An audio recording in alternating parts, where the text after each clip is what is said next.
Hello ladies and gentlemen, Top Hat Gaming Man here, your favourite mustachio console connoisseur who regularly makes videos about systems no one else cares about. Last week we took a look at the Sega Master System's eternal lifespan over in Brazil, along with the outrageous amount of variants the device has, including the Master System Super Compact and the Master System 3. This week we are going to look at the history of yet another Sega console, in which few people online seem to really talk about, despite the fact that it was released in the Sega company's heyday of 1993. The same period which every child in my class seemed to be carrying a Sonic the Hedgehog lunchbox. So why is this console so obscure compared to other platforms, and did it fail altogether? This, ladies and gentlemen, is the story of the Sega Pico. Yeah. So the year is 1993 and we are knees deep in the 16-bit console war between Sega and Nintendo. On one side we have the ever-grinding popularity Super Nintendo, and on the other side we have the Sega Mega Drive.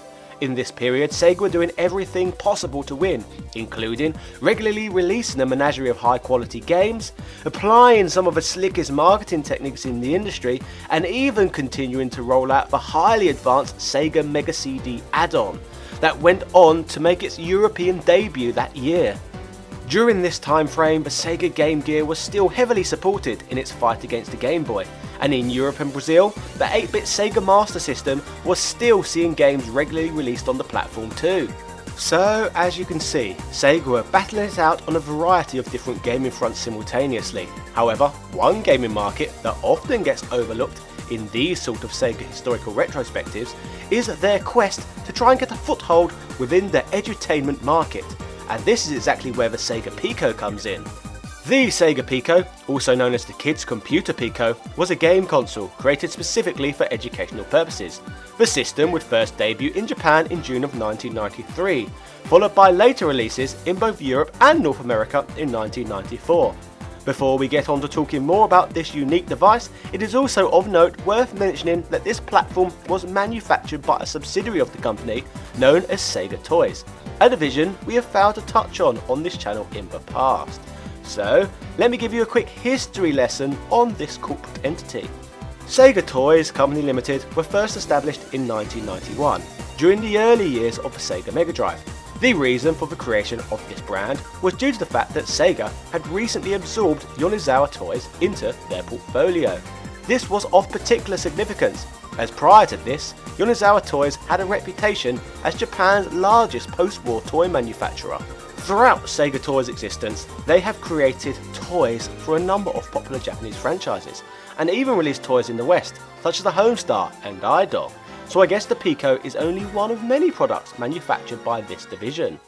Sega Toys' Pico market was diversified from that of other Sega consoles because, apart from it being an edutainment device, it was also marketed towards children between the ages of just 3 and 7. So arguably, the system was aimed at the demographic who were just a tad too young for the Mega Drive. Speaking of the Mega Drive, the Pico was actually powered by the exact same hardware as the Mega Drive. However, the physical shape of the device varied drastically from the highly loved 16-bit classic. The console was actually designed to appear similar to that of a laptop, and would be equipped with a stylus simply known as a magic pen. When the laptop style Pico is opened up, the user can use this magic pen to draw on the inside pad. The games for the device are controlled using this magic pen, and in some cases using directional buttons that are also located on the inner side of the console. The laptop comparisons end here though, as on the opposing inner side of the device it does not feature a laptop style screen. Instead, this is where the cartridge slot is located, which leads me on to talking about one of the most innovative features of the whole platform, the cartridges themselves. The cartridges for the Pico were marketed as storyware rather than software, and take the innovative approach of appearing in the form of picture books, with bloody cartridge slots attached to the bottom of them. To be fair, these are some of the strangest video game cartridges I've seen in my life, and I'm even an ashamed owner of Bible Adventures for the Nintendo Entertainment System. Using these picture book style cartridges, the player can experience different tasks on their television screens every time one of these pages is turned.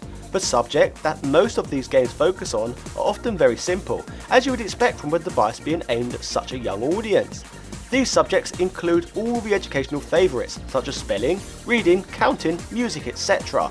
There is even a bit of colouring thrown in for those rather edgy recreational users of the Sega Pico out there.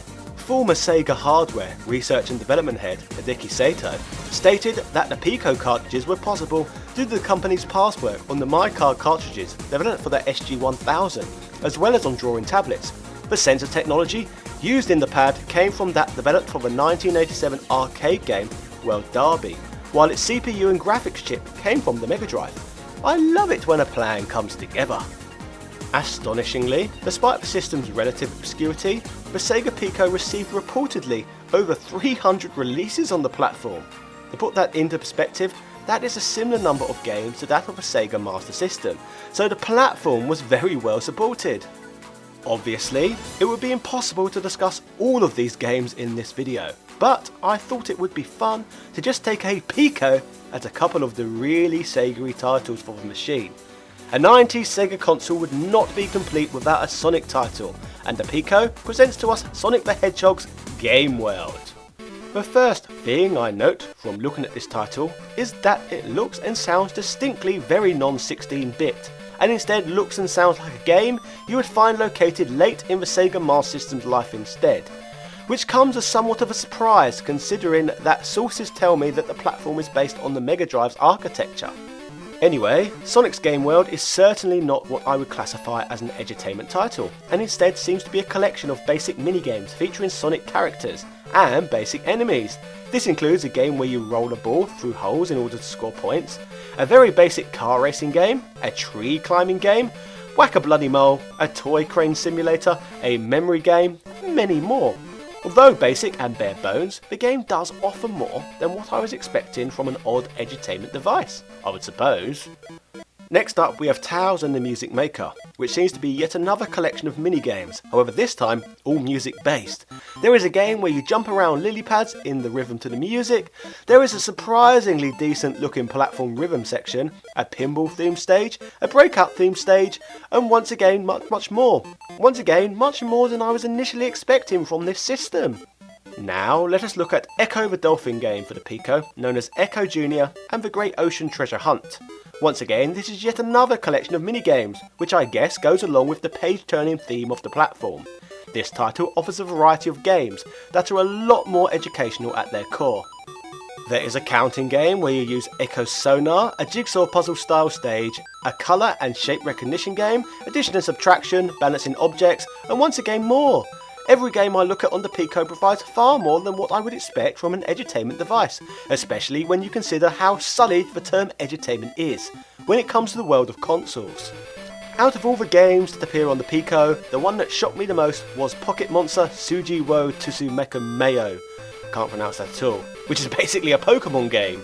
So yes, ladies and gentlemen, you heard that right, a Nintendo game appearing on Sega hardware.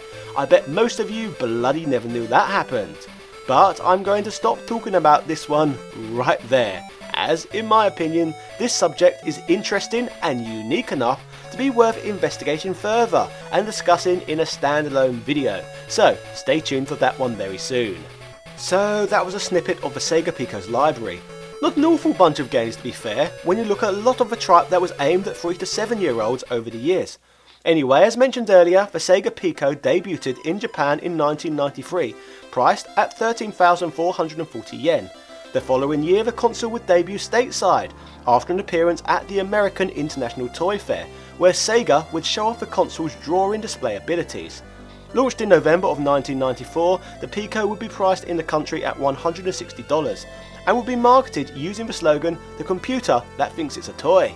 Each individual game for the device was sold between $40 and $50, and the system received some praise and even awards such as the National Parenting Seal of Approval, a Platinum Seal Award, and a Gold Medal for the National Association of Parenting Publications Awards. After the US release, a European release would soon follow. However, sadly for the Pico, the system would fail to gain a footing and would ultimately be a commercial failure in both markets. Unfortunately, neither Europe or America were interested in the Pico, in spite of the rewards and accolades the system had received. Even the Washington Times heavily praised the Pico, stating that it has enough power to be a serious learning aid that teaches counting, spelling, matching, problem solving, memory logic, hand-eye coordination, and important basic computer skills. Further to this, former Sega of America Vice President of Product Development Joe Miller was a fan of the product too, and even goes as far as to claim that he named his bloody dog after the system due to his level of passion for the console. So, with all of this in mind, why did the platform fail in both Europe and North America? Well, Sega of Japan's CEO Hayao Nakayama stated that the console utterly failed due to the lack of credibility the product had. I guess, thinking back, one of the main reasons why Sega was so popular in the West in the 90s was due to their cool marketing and image they had created for themselves as a rebellious, radical system. For young gamers, Sega machines were a break from school and a chance to kick back, relax and enjoy some pure entertainment simply for the sake of entertainment. Sega and Homework in 1993 were two opposing forces, so I guess it would have been very difficult to market the Pico as an educational device to a market where Sega has such a strong association with being too cool for school. Besides this fact, bespoke edutainment devices are notorious for failing in the West. This of course includes the infamous Philips CDI and Commodore CD-TV, two platforms that also struggle to find a niche under the TV. So although aimed at a younger audience, the Pico is another platform you can throw in with this genre of system. Interestingly, although the marketing and distribution of the Pico was quickly dropped by Sega in North America, the system would be later picked up and re-released by Majesco Entertainment, in a move that was similar to when Sega gave up on the Master System in the region and left distribution up to Tonka Toys for a while.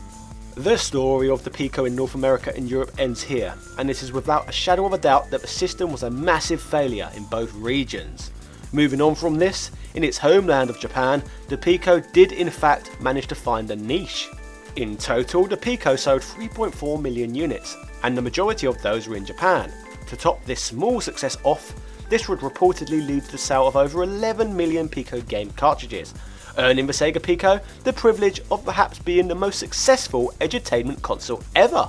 It is worth noting that the Pico was successful enough in Japan to even spawn competition within the domestic market, with the arrival of the Bandai Playdia, an edutainment device that was designed to compete directly with the Pico. The Playdia though bombed, even in Japan, as you would probably be aware of from the videos I have uploaded about the device previously. From everything we have seen, the Sega Pico is a decent little device that serves its functions well, so it deserves every bit of success it got in Japan. Further to this, I would surmise the system was more popular in the region due to a couple of elements. Firstly, people in this part of the world tend to take education a lot more seriously than the majority of Westerners. Tiger mums are a very real thing, and if you look at the academic achievements across that part of Asia, it is extremely high when you measure it up against American and European achievement. So, with this in mind, it is of no surprise that there was a market for the Pico.